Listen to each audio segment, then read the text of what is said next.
ህዋት የሚባል ነገር በአሁኑ ሰዓት የለም። ነገር ግን ቡድኑ እንደ ቡድን ኦሮሚያ ውስጥ ምንም ሊያደርግ አይችልም። አማራ ክልል ምንም ሊያደርግ አይችልም። እንግዲህ ለአጥፊ ሁሉ ነገር ቀላል ነው።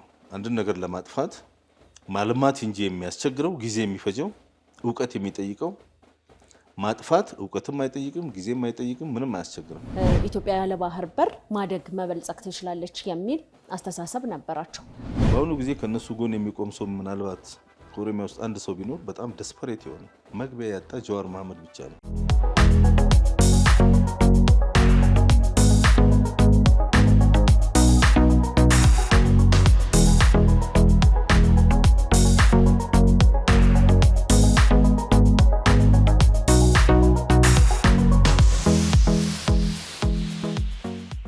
ሰላም ጤና ይስጥልን። የተከበራችሁና የተወደዳችሁ የፕራይም ሚዲያ አድማጭና ተመልካቾቻችን እንደምን ሰንብታችኋል? ይህ አቤት ጉዳይ የተሰኘ ፕሮግራማችን ነው። በዛሬ የአቤት ጉዳይ ፕሮግራማችን ላይ እንደተለመደው በሀገራችን ወቅታዊ ጉዳዮች ላይ ውይይት እናደርጋለን። እኔና ባልደረባዬ ጀዋር አደም እዚህ ስቱዲዮ ተገኝተናል። እናንተ እስከ ፕሮግራማችን ፍጻሜ አብራችሁን ቆዩ። እንኳን ደህና መጣችሁ። እንኳን ደህና ቆየሽ። ያው አቤት ጉዳይ በተሰኘ ፕሮግራማችን ላይ እንደሚታወቀው በሀገራችን ወቅታዊ ጉዳዮች ላይ ውይይት እናደርጋለን። ዛሬ እንግዲህ ለውይይት ከመረጥናቸው መካከል ያው የትግራይ ጉዳይ በጣም አንገብጋቢ ጉዳይ ከነበሩ የሀገራችን ሁኔታዎች ውስጥ አንዱ ነበረ። ነገር ግን ያው ከህዋት በምርጫ ቦርድ ከፓርቲነት መሰረዝ ጋር በተያያዘ አንድ የፖለቲካ ፓርቲ በትግራይ ተመስርቷል። ያው የቀድሞ የትግራይ ክልል ፕሬዝዳንት ጊዜያዊ ፕሬዝዳንቱን አቶ ጌታቸው ረዳን ጨምሮ ሌሎችም የተሳተፉበት አዲስ ፓርቲ ተመስርቷል። ይህ ፓርቲ እንግዲህ በመጪው ሀገራዊ ምርጫ ላይ እንደሚወዳደርና እንደሚሳተፍም ገልጿል። እውነት ለመናገር እኛም አንዳንድ ጊዜ ያው ከጊዜያዊ አስተዳደሩ ከአቶ ጌታቸው ረዳ በአሁኑ ሰዓት በትግራይ ሕዝብ ዘንድ በጣም ተቀባይነት ያላቸውና በተለይም ከጦርነቱ በኋላ የፕሪቶሪያው ስምምነት በሀገሪቱ ተፈጻሚ እንዲሆን እንዲሁም ደግሞ የፌዴራል መንግስት ቢያደርገውም ባያደርገውም ግን ጫና በመፍጠር ለትግራይ ክልል ህዝብ ጥሩ ነገር እንዲደርስ ይሄ የተቋርጠው የነበሩ የመብራት፣ የስልክ፣ የባንክ፣ ሌሎች መሰረታዊ አገልግሎቶች እንዲሟሉ ከፍተኛውን ሚና ሲጫወቱ ነበረ። ነገር ግን ያው በዛኛው በኩል ያሉ ዛሬም ድረስ ትዕቢተኞች ማለት ይቻላል። ነገር ግን የከሰሩ ፖለቲከኞች ናቸው። በእነሱ ጫና ምክንያት አቶ ጌታቸው ወደ ክልሉን በመልቀቅ እዚህ በአሁኑ ሰዓት በሚኒስተር ሌላ የስራ ኃላፊነት ተሰጥቷቸው እየሰሩ ነው። ነገር ግን አሁንም ቢሆን በትግራይ ክልል ያለውን ፖለቲካ ያገባኛል ብለው እየተንቀሳቀሱና መልካም ስራ የሚሰራሉ ብለን እናስባለንና በዚህ ጉዳይ ላይ ውይይት እናደርግ። እኔ ያው የመመስረቻ ፈቃድ አግኝተዋል። መስርቶ አልጨረሱም፣ ፓርቲው አላለቀም። ግን እኔ በጣም ይገባል ነው የምለው ለዛ ክልል ህዝብ። ምክንያቱም ብዙ የፖለቲካ ፓርቲዎች አሉ ትግራይ ውስጥ። ያው የኢትዮጵያ አካል ስለሆነች ነው የምናወራው። ያ ህዝብ የትግራይ ህዝብ ኦልሞስት ብዙ መከራ ውስጥ ያለፈ ህዝብ ነው። በተለይ ባለፈው በ2013 ጦርነት ከከፈቱ ወዲህ ወያኔዎች ህዝቡን ለብዙ መከራ ዳርገውታል። የፌዴራል መንግስቱም እኛን በግልጽ እንደምናውቀው ሳይፈልግ ነው እዛ ጦርነት ውስጥ ገብቶ ሲዋጋ የነበረው። ብዙ ንብረት ወድመዋል። ለዚህ ሁሉ ክልሉንም አገሪቷን የሚያደርጉት ወያኔዎቹ ናቸው። ህወሓት በጣም ወንጀለኛ ድርጅት ነው። በጣም ኃጢአተኛ ድርጅት ነው ወያኔ። በኢትዮጵያ ውስጥ በጣም ትልልቅ በደሎችን የፈጸመ ድርጅት ነው። ስልጣን ከተቆጣጠረበት ጊዜ ጀምሮ በቀደም በዝርዝር ስናነሳው የነበረው በከፍተኛ ደረጃ በኢትዮጵያ ላይ በደሎችን የፈጸመ ድርጅት ቢኖር ህወሓት ነው። ከሰይጣን በላይ ነው። የክልሉን ህዝብ አግቶት ለመከራ የዳረገው ህወሓት ነው። አሁን ደግሞ ይባስ ብሎ ከሻዕቢያዎች ጋራ በመመሳጠር የተወሰነ የወያኔዎች ክንፍ፣ ሁሉም ባይሆን የተወሰኑት የወያኔ ክንፍ ሰዎች ከሻዕቢያ ጋር በመመሳጠር ወደ ባሰ አዘቅት ህዝቡን ለመክተት እየሰሩ ነው ያሉት። አይ ቲንክ ጌታቸው ይሄ ነው የተሰማው። ይሄ ሁኔታ ሊሆን አይገባም። መጀመሪያም እኛ አናውቅም እንጂ ወይም ደግሞ ሙሉ መረጃ ስላልተነገረን እንጂ የምንጠራጠረው ነገር ምንድን ነው? የክልሉ ጊዜያዊ አስተዳደር ፕሬዚዳንት በነበረበት ጊዜ ከፍተኛ ፈተና ውስጥ ነበረ። እሱ ለሰላም ይሰራል፣ እነሱ ለጦርነት ሲሰሩ ነበር። እሱ ለልማት ይሰራል፣ እነሱ ለውድመት ሲሰሩ ነበር። እሱ መብራት ሲያበራ፣ እነሱ መብራት ያጠፉ ነበር። እሱ ትምህርት ቤት ሲከፍት፣ እነሱ ትምህርት ቤት ይዘጉ ነበር። እንግዲህ ለአጥፊ ሁሉ ነገር ቀላል ነው።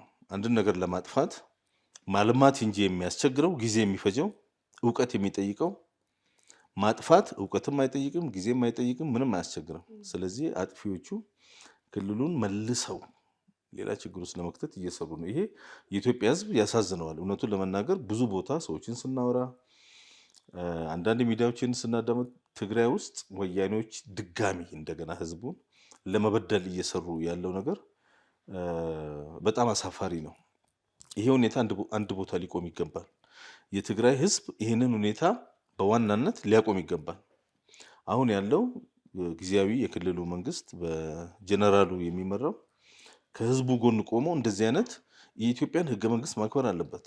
እንደ ኢትዮጵያዊነት ከሌላ ክልል የተለየ አይደለም። የትግራይ ክልል እንደ አፋር ክልል፣ እንደ ሶማሌ ክልል፣ እንደ ኦሮሚያ፣ እንደ ማንኛውም የኢትዮጵያ ክልል መብት አለው፣ ግዴታም አለበት። ግዴታቸውን መውጣት አለባቸው። ያላቸውንም መብት መጠየቅ አለባቸው። በኢትዮጵያዊ ማዕቀፍ ውስጥ መሆን አለባቸው። ከዚህ ውጭ እያፈነገጡ ነው ወያኔዎችን እያየን ያለ ነው። እኔ ቲፒኤልኤፍ የሚባል የፖለቲካ ድርጅት ስሙ መጠራት ያለበት አይመስለኝም። የለም፣ ተሰርዘዋል። ስለዚህ እነኚህ ሰዎች ሽፍታዎች ናቸው ማለት ነው። የፌዴራል መንግስት ከፍተኛ የሆነ ትዕግስት ያደረገለት ነገር ቢኖር ቲፒኤልኤፍ ነው። ብዙ ትዕግስት ነው እያደረገላቸው። ትዕግስቱ ኦልሞስት በዓለም ላይ ታይቶ የሚታወቅ አይመስለኝም። ማንኛውም መንግስት አቅም እያለው ኃይል እያለው መንግስቱ ነው ያውም በአሁኑ ጊዜ በትግራይ ህዝብ የተተፋን ድርጅት ይህን ያህል ቶሎሬት ማድረግ ይህን ያህል መታገስ እውነቱን ለመናገር አንድ ቦታ ሊቆም ይገባዋል። ህዝቡ ሰፈር እያደረገ ነው፣ እየተሰደደ ነው። በርካታ የትግራይ ወጣቶች እየተሰደዱ ወደ አፋር ክልል፣ ወደ ኦሮሚያ፣ አዲስ አበባ እየመጡ ነው ያሉት። ዳግማዊ ኤርትራ እየሆኑ ነው። ልክ ከኤርትራ ወጣቶች በገፍ እየተሰደዱ ከሀገራቸው እንደሚወጡት ይሄ ሁኔታ ትግራይ ውስጥም እያየን ነው ያለ ነውና ይህንን ሁኔታ ያሻሽለዋል፣ ሊቀይረው ይችላል ብለው አስበው ነው ይህንን አዲሱን ፖለቲካ ድርጅት የመሰረቱት። እኔ የትግራይ ህዝብ ቢተባበራቸው በጣም ደስ ይለኛል። የኢትዮጵያ ህዝብም ከጎናቸው ሊቆም ይገባል። ምክንያቱም የፖለቲካ ድርጅት በቃ ስክሪፕቶና ወረቀት ብቻ ነው። ጠመንጃ የደደቦች ተግባር ነው። በአሁኑ ጊዜ የፖለቲካ ድርጅት መስርቶ ጠመንጃ ተሸክሞ መሄድ ማለት ኢትዮጵያ ውስጥ የደደቦች ተግባር ነው። ምክንያቱም አንድም የታጠቀ ኃይል ኢትዮጵያ ውስጥ እስካሁን እንደዚሁ ሲንከባለል ይኖራል። የሚንቀሳቀስበትን አካባቢ ህዝብ ሲያደቅ ይኖራል እንጂ ምንም ውጤት ሊያመጣ አይችልም። ውጤት ሊያመጣ የሚችለው በሰላማዊና ሰላማዊ በሆነ መንገድ ብቻ የሚንቀሳቀስ የፖለቲካ ድርጅት ሲኖር ነው። እነኚህ በሰላማዊ መንገድ የሚንቀሳቀሱ የፖለቲካ ድርጅቶች የሚያመጡትን ውጤት አንዳንዱን ማየት እናያለን፣ አንዳንዱን ላናያቸውም እንችላለን። አሁን ኢዜማ የመንግስት ውስጥ ስልጣን ያላቸው ብዙ አመራሮቹ የመንግስት ስልጣን ላይ ያሉ ሰዎች ናቸው። በሚሰሩበት ቦታ በህብረተሰብ ውስጥ ብዙ ያመጡ ለውጦች እንዳሉ መገመት ይቻላል። እኛ ልናያቸውም ላናያቸውም እንችላለን። ነገር ግን አንዳንድ እንደዚህ አይነት ለውጦች በየቀኑ የሚታዩ አይደሉም። ውጤቱ የሚታየው ከብዙ ጊዜ በኋላ ሊሆን ይችላል እና ያንን መንገድ መርጠው በተለይ እነኚህ የቀድሞ የህወሓት ታጋዮች ወደ ሰላማዊ መድረክ መጥተው ምንም ያህል ግፊት ከዛ አካባቢ ቢደረግላቸው፣ ነገር ግን አሁንም የክልላችን ህዝብ ሁኔታ ያገባናል። ህዝቡ ወደ ሰላም መመለስ አለበት። እንደ ኢትዮጵያዊነቱ የሚገባውን ማግኘት አለበት። የትግራይ ህዝብ የሚገባውን ማግኘት አለበት። የማይገባውን ደግሞ ማግኘት የለበትም። ከማንም አይለይም። በኢትዮጵያ ውስጥ ያሉ የፖለቲካ ድርጅቶች በሙሉ የኢትዮጵያን ህገ መንግስት አክብረው ነው እየሰሩ እየተንቀሳቀሱ ያሉት። ህወሓት ከኢትዮጵያ ህገ መንግስት በላይ የሚሆንበት ምክንያት ምንድን ነው? ሁኬርስ የፕሪቶሪያ ስምምነት ምንድን ነው? ሲጀመር የፕሪቶሪያ ስምምነት ምንድን ነው? አገራችን ህገ መንግስት አላት። ኤክስትራ የኢትዮጵያ መንግስት ኤክስትራ ሄዶ ነው የፕሪቶሪያ ስምምነት አስቀምጦ ከህገ መንግስት በላይ እነኚህ ሰዎች የሚሆኑበት ምንም ምክንያት የለም። ያ ሁኔታም አንድ ቦታ ሊቆም ይገባል። እኔ እነኚህ ሰዎች እያደረጉ ያለው ተግባር የኢትዮጵያ ሕዝብ ሊደግፋቸው ይገባል። እኛም በተቻለ መጠን እንደግፋቸዋለን። በትግራይ ውስጥ ሰላም እንዲሰፍን እንደ ሚዲያ በትግራይ ውስጥ መሰረተ ልማቶች እንዲኖሩ የትግራይ ሕዝብ አሁን በኢትዮጵያ ውስጥ እያየን ያለ ነው የቴክኖሎጂ ተጠቃሚ እንዲሆን፣ የግብርና ተጠቃሚ እንዲሆን፣ የተለያዩ ልማቶች የኮሪደር ልማት፣ የመስኖ ልማት፣ የተለያዩ ፕሮጀክቶች የትግራይ ሕዝብ ተጠቃሚ እንዲሆን እኛም ጠንክረን እንሰራለን። የኢትዮጵያ ሕዝብም ከጎናቸው ሊቆም ይገባል።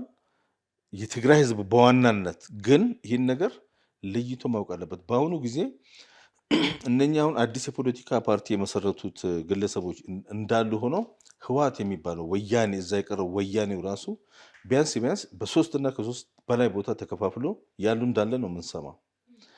ይህንን አጣርቶ ከእውነተኛ ከቁርጠኛ የትግራይ ልጆች አመራሮች ጋር ሊቆም ይገባል። የቁርጠኝነት ማለት ደግሞ ሁልጊዜ 50-60 ዓመት ሙሉ ጠመንጃ ተሸክሞ መሄድ ማለት አይደለም።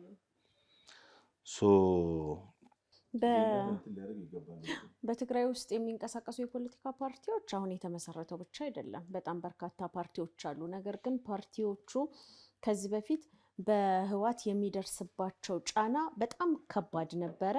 ያው ህወሓት ትግራይ ነው፣ የትግራይ ህዝብ ህወሓት ነው የሚለው ህወሓት ራሱ የፈጠረው እንትን ቀላል አልነበረም እና በነገራችን ላይ ይሄ አስተሳሰብ የትግራይንም ህዝብ በጣም የጎዳ ነበረ። በአሁኑ ሰዓት ግን የትግራይ ህዝብ ምንድን ነው የሆነው? ህወሓት እንግዲህ ሀገርን የሚመራ ፓርቲ ነበረ።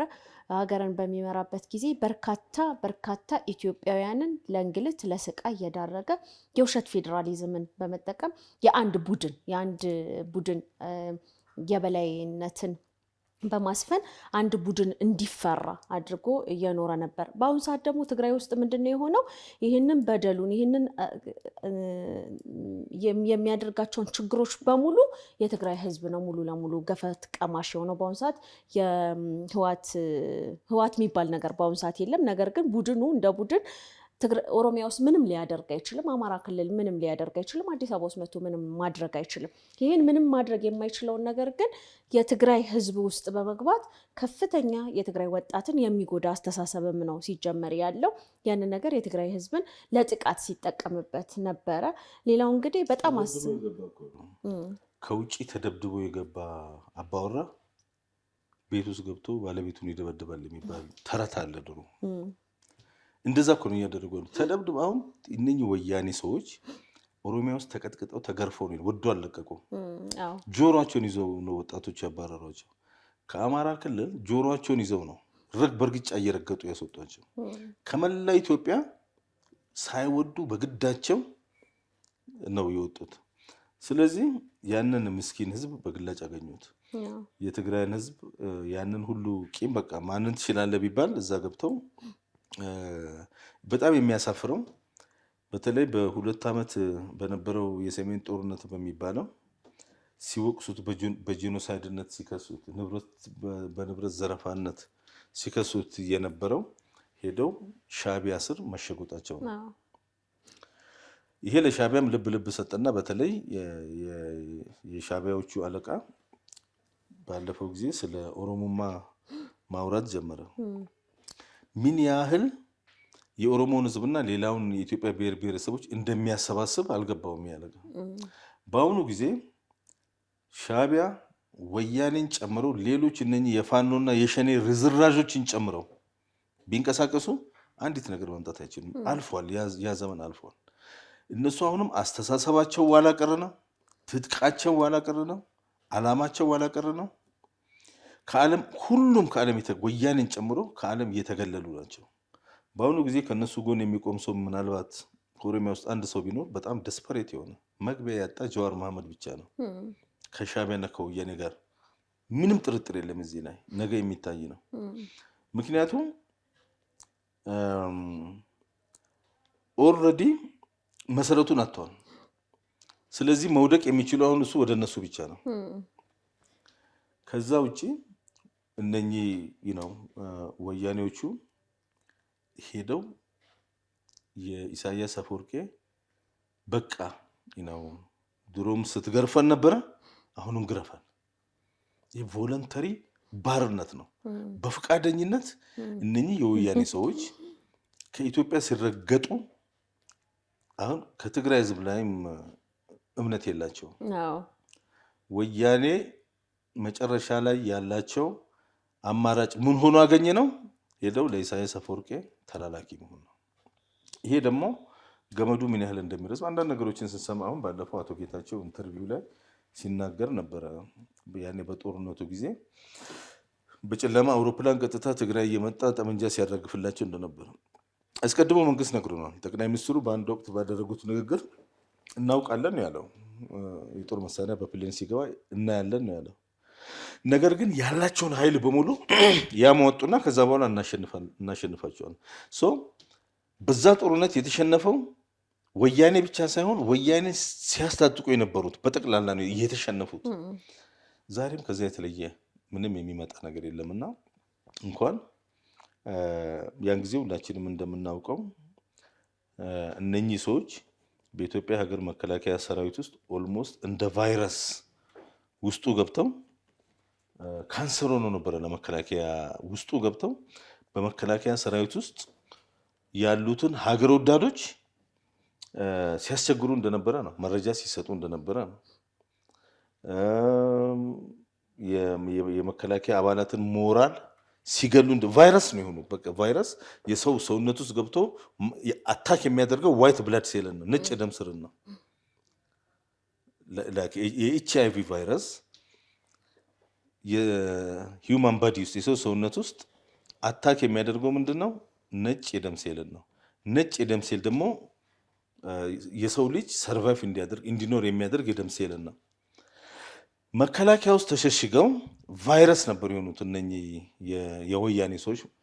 ያን ጊዜ ምንም ማድረግ ያልቻሉትን በየዕለቱ በአውሮፕላን የጦር መሳሪያ እየተላከላቸው ምንም ማድረግ ያልቻሉትን የተባበሩ መንግስታት፣ የአሜሪካ መንግስት፣ ሳማንታ ፓውል የምትባለው አሁን የፈረሰው የዩኤስኤድ ድርጅት ሰዎች በሙሉ ተባብረዋቸው ምንም ማድረግ ያልቻሉትን ዛሬ ላይ ምን ማድረግ አይችሉም።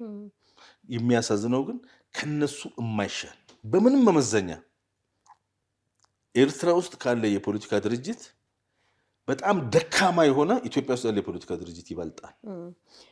በምንም መመዘኛ ከነሱ የማይሻል ግለሰብ ጋር ሄደው ጥገኛ ሆነው አገኘናቸው ማለት ነውና ወያኔ ሀገር ውስጥም እያለ መሪ በነበረበት ጊዜ ሁላ ሀገራዊ ዓላማ አልነበረውም። ሁልጊዜ የሚያስበው ቡድናዊ ነው አስተሳሰባቸው። ለትግራይ ሕዝብም እውነት ለመናገር ያደረጉት አንድም አስተዋጽኦ የለም። በእርግጥ እኛ አንዳንድ ጊዜ ወያኔን እንደ ትግራውያንንና ህዋትን የማመሳሰል ሁኔታዎች አሉ። ወያኔ ሀገራዊ ዓላማ እንደሌለውና እንደ ሀገር አስቦ እንደማያውቅ ብዙ ማስረጃዎች አሉ። ከነዚህም ውስጥ እንግዲህ ኢትዮጵያ የባህር በሯን አሳልፋ የሰጠችበት ጊዜ ነው። አስታውሳለሁ ያን ጊዜ የነበሩት ጠቅላይ ሚኒስትር ኢትዮጵያ ያለ ባህር በር ማደግ መበልጸግ ትችላለች የሚል አስተሳሰብ ነበራቸው። እንደማታድግ፣ ጫናዎች እንደሚኖሩ፣ በርካታ ወጪዎችን እንደምታደርግ ጠፍቷቸው አይደለም። ነገር ግን ሀገራዊ ሀሳብ የላቸውም። የተሻጋሪ የሆነ አሁን ለምሳሌ ጠቅላይ ሚኒስትር አብይ አህመድን ስለ ዛሬ ሳይሆን ስለ ነገዋ ኢትዮጵያ ነገን መገንባት የሚሉ ይሄ የመደመር እሳቤዎች ቀላል አይደሉም። በማህበረሰቡ ስነ ልቦናዊ ወጣቶች ላይ፣ መከላከያው ላይ፣ ሀገራዊ ሴቶች ላይ የሚሰሩት ስራ በዛ ወቅት ያየነው አንድም ነገር አልነበረም። ሌላው ይቅርና ፌዴራሊዝሙን ለመበታተኛ ነው የተጠቀሙበት ማለት ነው። ስለዚህ ወያኔ ከዛ በኩል ደግሞ የኤርትራ መንግስት ኢትዮጵያን የመበታተን ዓላማና ፍላጎት አለው። ኢትዮጵያ በእግሯ እንድትቆም አይፈልግም። ተባብረው እኮ ነው ወያኔዎችና ኢቭን ወያኔዎች ስልጣን ላይ በነበሩበት ጊዜ በ27 ዓመት ወሳኝ ስልጣን ላይ በነበሩበት ጊዜ ኢትዮጵያን የመበተን አጀንዳ በየቀኑ ሲሰሩ ነበር። ያልተሳካላቸው ግን የአማራና የኦሮሞ ሰው ማንነታቸውን ያላወቃቸው ስራቸውን ያልተረዳላቸው ቆራጥ የዚች ሀገር ልጆች ውስጡ ነበሩ። ወያኖች በዚህ በኩል ብሎኑን ሲፈቱት ከዚህ ቁጭ ብሎ የሚያጠብቋሉ። መጨረሻ ላይ የእነሱ ትብብር ሀገሪቷ ውስጥ ለውጥ እንዳመጣ አይተናል። የኦህዲድ ውስጥ የነበሩ ሁሉም አይደለም፣ ኦህዲድ ውስጥ የነበሩ ሀገር ወዳድ ሰዎችና በአዴን ውስጥ የነበሩ ሀገር ወዳድ ሰዎች እንዲሁም ሌሎች ወያኔዎች በየቀኑ የሚፈቱትን ብሎን ከየቦታቸው ሆኖ ያጠብቁ ነበር። ያ ነገር ነው ኢትዮጵያን ያቆያት። እነኚህ ሰዎች እንግዲህ ምን ማለት ነው 27 ዓመት የመሩትን አገር እራሳቸው ፈርመው ያስቀመጡትን ህገ መንግስት ተመልሶ መውጋት ምን ማለት ነው? ይህንን ነው እንግዲህ መጨረሻ ላይ ያየ ነው። እቺ አገር እኛ እንመራታለን፣ እንደፈለግን አድርገን እንመራታለን። ማንመራት ከሆነ ግን እንበትናታለን። በቀጥታም ሆነ በተዘዋዋሪ መንገድ አንድም ቀን አሁን ከሁኔታቸው እንደምንረዳው በጦርነቱ በዚህ በ2 ዓመት ጦርነት ጊዜም ሆነ ከዛ በፊት ስልጣን ላይ በነበሩበት ጊዜ ከወያኔዎች ውስጥ አንዳንድ ሰዎች አንድም ቀን ከኢሳያስ ጋር ተለያይቶ አያውቁም። በጦርነቱ ጊዜ፣ በባድሜ ጦርነት ጊዜ፣ በማንኛውም በነበረ ጦርነት ጊዜ ተለያይተው የማያውቁ ነገር ግን ለሌላው ኢትዮጵያዊ አጀንዳ እየሰጡ የራሳቸውን ህልም እውን የማይሆን ህልም ሲያልሙ የነበሩ ከኤርትራ ወገንም ከወያኔ ወገንም እንዳሉ መገመት ይቻላል። ዞሮ ዞሮ እንግዲህ አሁን ያየ ነው እነኚህ ሰዎች ለመጣላት ብቻ አይደለም ለመታረቅም ቀን አልፈጀባቸውም። በእያንዳንዱ በተለይ ከለውጥ ወዲህ በእያንዳንዱ በኢትዮጵያ ፌዴራል መንግስት ላይ በሚኖራቸው ኩርፊያ ከሻዕቢያ ሰዎች ጋር ይገናኛሉ። ከኢሳያስ ሊሆን ይችላል ወይም ከሌላ እዛ አካባቢ ካሉ ሰዎች ጋር ሊሆን ይችላል። እና የኢትዮጵያ ህዝብ አይ ቲንክ አንዳንድ ነገር ስታይ የኢትዮጵያ ህዝብ በጣም አስተዋይ ነው። የተረዳ ሳይመስል ብዙ ነገሮችን ተረድቶ ያውቃል። የገባው ሳይመስል ብዙ ነገሮቹ ገብተውታል። በተለይ እነሱ ሊያጋጩት የሚፈልገው ይሄ የአማራና የኦሮሞ እሊት ሉክ ይሄ ሁሉ ጦርነት አሁን እዛ አማራ ክልል ፋኖ በሚለው ስም የተወሰነ ጽንፈኛ ግሩፕ እያደረገ በጣም ወሳኝ የኦሮሞና የአማራ እሊቶች ሌት ተቀን የኢትዮጵያን አንድነት ለማስቀጠል እየሰሩ ነው፣ አብሮ እየሰሩ ነው ያሉት። ያ ብቻ አይደለም፣ ኢቭን የሚነዛውን ፕሮፓጋንዳ በእነሱ መሀል ልዩነት ለመፍጠር ኦልሞስት የኦሮሞም ሆነ የአማራ እሊቶች ከመንግስት ኃላፊነት ውጪ ካሉት በመንግስት ኃላፊነት ውስጥ ያሉት ይበልጣሉ፣ በብዛትም በጥራትም። ኢቭን በፓርቲ ውስጥም ብናይ የብልጽግና ፓርቲ በአባልነት ሰው ለተለያየ ዓላማ የፓርቲ አባል ሊሆን ይችላል። አምኖበትም ሊሆን ይችላል፣ ለጥቅም ሊሆን ይችላል። አንዳንዱ አምኖበት ነው፣ አንዳንዱ ሳያምንበት ነው። አንዳንዱ ለጥቅም ነው። የተለያየ ምክንያት አለው። ነገር ግን ምንም እንኳን ምክንያቱ የተለያየ ቢሆን በሚሊዮን የሚቆጠሩ የሁለቱ ህዝብ እሊቶች በአንድ ዓላማ ስር ተጠቃለው እያገለገሉ ነው ያሉት። ሁሉም ሰው ፐርፌክት ላይሆን ይችላል። አንዳንዱ ዛሬ ልክ ነው፣ አንዳንዱ ዛሬ ልክ ላይሆን ይችላል፣ ነገ ልክ ይሆናል። ምክንያቱም ስልጠና ይኖራል። ፕራክቲካሊ ደግሞ ስራዎችን በመሬት ላይ ያያል። የዚች በተለይ ይህን ሁለቱን ህዝብ ለማጋጨት የሚሰሩ ሰዎች እንቅስቃሴም በደንብ ቁልጭ ብሎ ይታያቸዋል። ለዛ መሳሪያ ላለመሆን ሌት ተቀን ይሰራሉ እንጂ እንደተሰራው ተንኮል ቢሆን ኖሮ በተለይ ወያኔዎች የኤርትራ ሰዎች ጭምር አሁን አንዳንድ ከለውጥ ወዲህ ያላቸውን እድል ተጠቅመው የኤርትራ ሰዎች ኢሳያስን ጨምሮ እንደነሱ እንቅስቃሴ ቢሆን አሁን ላይ አስመራና ሱዳን ቁጭ ብሎ አንዳንድ የፋኖ የሚባሉ ስበው እንደሚያወሩት ቢኖር ብዙ ነገር በተፈጠረ ነበር። አሁን ግን ነገሮች በየቀኑ እየተለወጡ የክልሉ ሰላም እየተረጋጋ ጽንፈኞች እጃቸውን እየሰጡ አንዳንዶቹ ኦልሞስት እርስ በርስ እስከ መዋጋት ደረጃ ላይ እንደነበሩ ላለፈው 1 ዓመት ሙሉ ጽንፈኛው የፋኖ ታጣቂ በጣት የሚቆጠር ነው ከአካባቢ ሚሊሻና ከሀገር መከላከያ ኃይሎች ጋር ሲጋጭ የነበረው። አብዛኛውን እርስ በራሳቸው ሲጋጭ ነው ጊዜያቸውን እያሳለፉ ያሉትና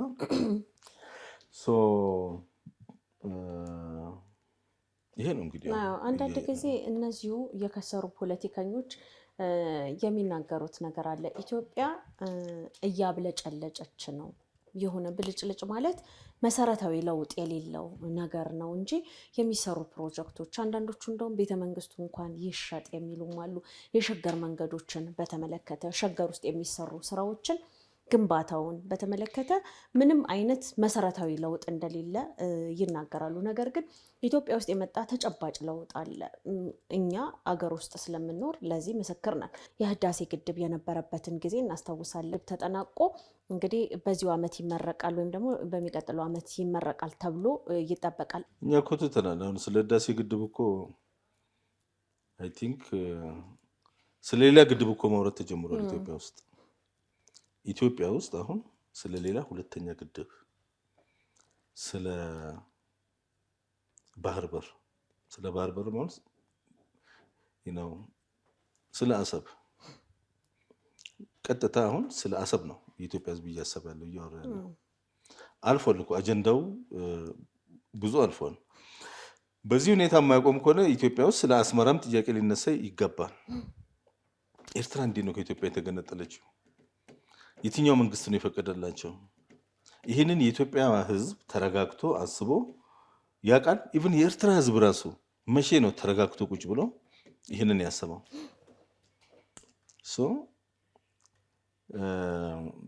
በጣም ባልተገባ ሁኔታ ዴፋክቶ የሆነ የሶማሌላንድ አይነት የታይላንድ አይነት ስቴት አድርጎ እኮ ማስቀመጥ ይቻላል። ነገር ግን ምን ያህል የኢትዮጵያ ህዝብ ጥሩ እንደሆነ እንኳን አይገባውም። ኢሳያስ አፈወርቂ የሚባለው ሰውዬ የኢትዮጵያ ህዝብ ምን ያህል ጥሩ አላነሳም። እንደውም በዘፈን በምን በቃ እናንተም ሀገር ነን እኛም ሀገር ነን በቃ እንትን እንበል ነው። በፖለቲካ በሉዓላዊነት ደረጃ እንደዛ የሚባል ነገር የለም። ነገሮች እዛ ጋር ናቸው። ህዳሴ ግድብ እኮ ኢትዮጵያ ውስጥ አጀንዳ አይደለም፣ አልቋል። አሁን እኛም መጠየቅ ያለበት ህዝቡ ለምንድን ማብራት የሚቆራረጠው? ምንድነው ችግሩ? ማብራት የሚቆራረጠው ወይም ደግሞ ክፍያው ወይ ይቀንስ። በቃ ኢትዮጵያ የተወሰነ ኃይል ማመንጨት ጀምረናል። ከአሁን በፊት ካለን ቢያንስ በ5,000 ነው 6,000 ተጨማሪ ማምረት ጀምረናል እና ኃይል ሊቆራረጥ አይገባም። እንደዚህ አይነት ጥያቄ ነው ህዳሴ ግድቡን አስመልክቶ። ግን ሌላ ተጨማሪ ግድብ ያስፈልገናል። የማዳበሪያ ፋብሪካ ኢትዮጵያ ውስጥ ሊሰራ ታቅዷል። ከህዳሴ ግድቡ የማይተናነስ ፕሮጀክት ነው። እንደዛ አይነት ነገር ነው ያለው ማለት ነው። የጀመሩትን ስራ ወይም ደግሞ ድሮ በተለይም እንግዲህ በወያኔ ጊዜ የምናስታውሰው የመሰረተ ድንጋይ ሲጣል እንጂ የተሰሩ ፕሮጀክቶች ሲመረቁ ብዙም የምናስታውሰው ነገር የለም። እነዚህ ሰዎች ሀገር ውስጥ መሪዎች በነበሩበት ጊዜ ያልሰሩትን ስራ በአሁኑ ሰዓት መንግስት በመስራቱ ከወያኔ ጋር ከኤርትራ መንግስት ጋር ያመሳስላቸዋል።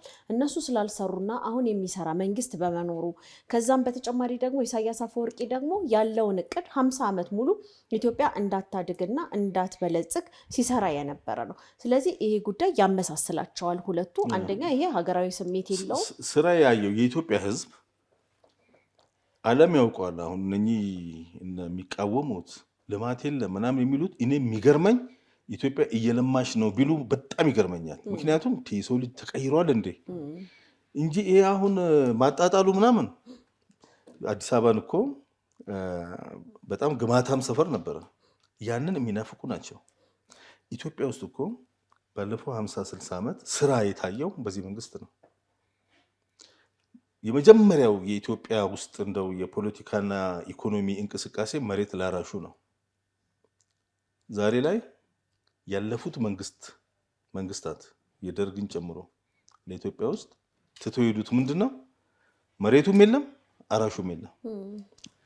ዛሬ ላይ ሆነን ስናይ ግን ይሄ ለውጥ ከመጣ በኋላ በተለያየ መስክ ጭንቅላት ያለው ሰው ማየት የሚፈልግ ሰው መስማት የሚፈልግ ሰው እኛ ምንም ስላገኘን አይደለም። ነገር ግን መሬት ላይ ያለው ሪያሊቲ ደግሞ እንናገራለን።